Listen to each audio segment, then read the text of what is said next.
Tolong bagi perhatian untuk yang kedua terakhir. Silakan tes. Selamat sejahtera kepada semua. Saya Good Everjescu anak Bintano dari ISNP Music akan membentangkan jurnal saya yang bertajuk menelusuri cabaran nilai sosial dalam era digital, analisis literatur konseptual berasaskan etika dan peradaban. Jadi sumber bahan saya adalah jurnal melalui online, iaitu nama jurnal adalah Human Sustainability Procedure yang diterbitkan pada tahun 2025. Jadi pengenalan. Jadi teknologi digital ini seperti yang kita tahu pada era globalisasi yang moden merujuk pada sistem elektronik yang menjana, menyimpan dan memproses data. Teknologi mengubah secara drastik kita punya interaksi dalam kehidupan manusia. Teknologi juga mengubah peradaban dan menjadikan medium utama interaksi manusia. Objektif kajian sumber bahan yang pertama adalah mengenal pasti dan menganalisis secara mendalam masalah etika yang timbul akibat penggunaan teknologi digital dan media sosial di Indonesia. Yang kedua adalah menyatakan langkah-langkah strategik untuk memastikan pembangunan teknologi berjalan seiring dengan nilai-nilai kemanusiaan dan peradaban.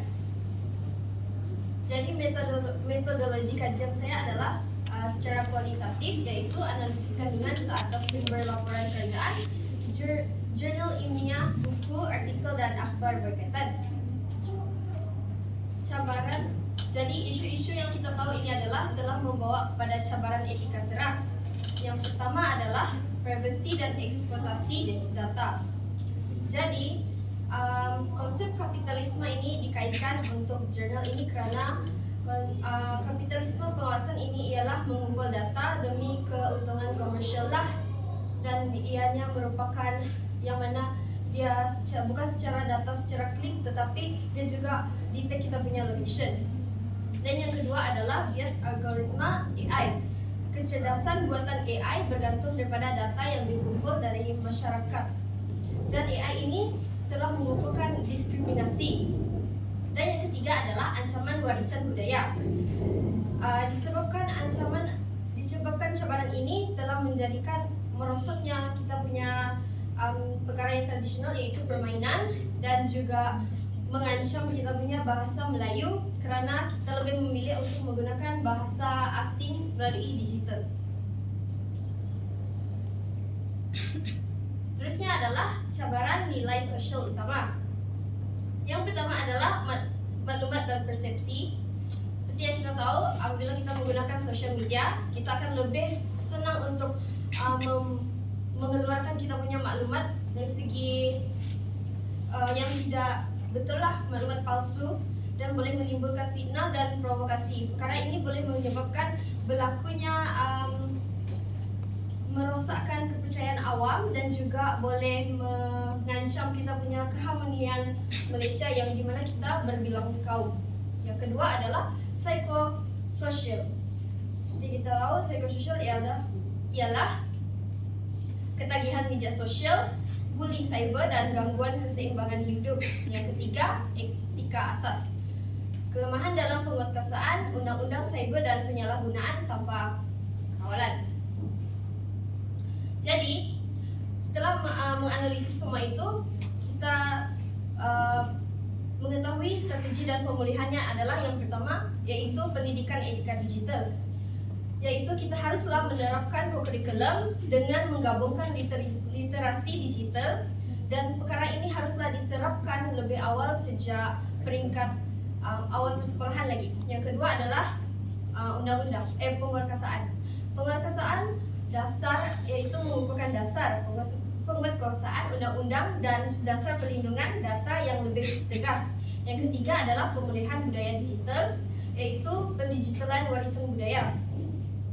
Pendigitalan warisan budaya, manuskrip adat, dan promosi kandungan tempatan. Yang keempat adalah pengukuhan dasar, yaitu kerjasama bersama dengan kerajaan, NGO, dan masyarakat untuk membina budaya digital yang sihat.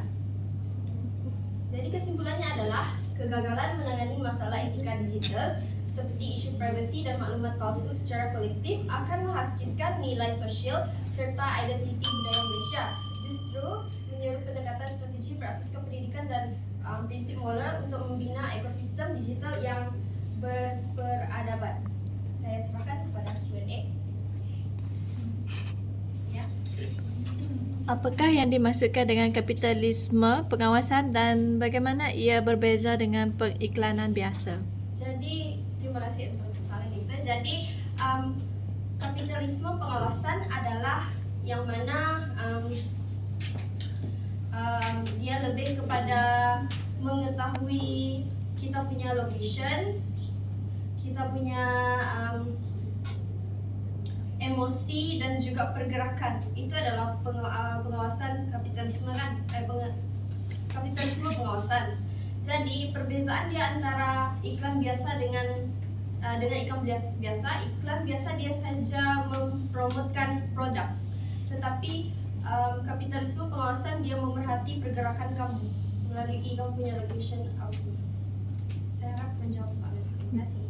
Okey, terima kasih Jen. Berikan tepuk tangan.